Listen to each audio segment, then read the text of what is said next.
Hi guys, welcome to Singapore and good morning Singapore. I'm here in Yotel together with my mom and tulog pa siya pero i-inviting ko siyang pumunta sa buffet. At ayan, good morning everyone mga feeling rich at eto, mabilis ang proseso. Nandito na agad kami sa 6th floor ng Yotel buffet dahil yung binukong hotel is may kasama yung breakfast. So, ayan, international breakfast siya. Ang daming food and maraming Singaporean food na ini-prepare itong Yotel Hotel. At this is all kind of different food. At sobrang sarap niya.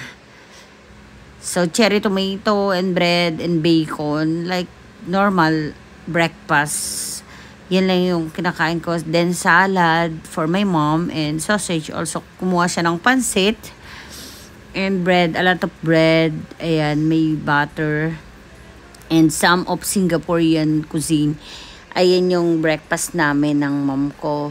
Then, we will start to eat na mga kamadam. I-start at magpipiling rich na ako. So, ayan, kain kami ng kain na eat chicken sausage. At ang daming kumakain dito sa Yotel. Sobrang sarap. So, and juice niya is fresh juice. Ayan. And nagpakabusog talaga ako ng bonggang-bongga. Guys, nakakahiya mga aminin mga ka-amiras. Pero malakas akong kumain. So, and ayokong pabalik-balik sa buffet. That's why I take plate, 2 plate. Ayan na. Ayan, kumakain ako ng bread. So, relax lang ako dyan. Then, may cinnamon. Yan yung mga bread na gusto ko. At ayan, naghimagas na ako.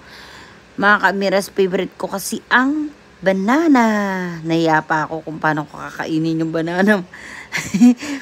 Kasi nga, syempre, alam mo naman, kailangan sosyal. At napasayaw pa si madam sa enjoy at happy. Dahil nga, kumakain ako ng banana. And then, ayan, sobrang happy ko dito today. Relax lang ako. Nagpunta kami ng Lanai. Kami ng mama ko. And then, I will check. Oh my God, nakita ko yung Pan Pacific Mall sa front. Ito kasing place na to is luxury. Dito mo mabibili yung mga luxury bag, like any kind. Luxury place to eh. Super expensive na place to, mga ka-amiras. So, ayan, relax lang ako dito sa Singapore. Kami ng mama ko. Stay vacation, happy vacation.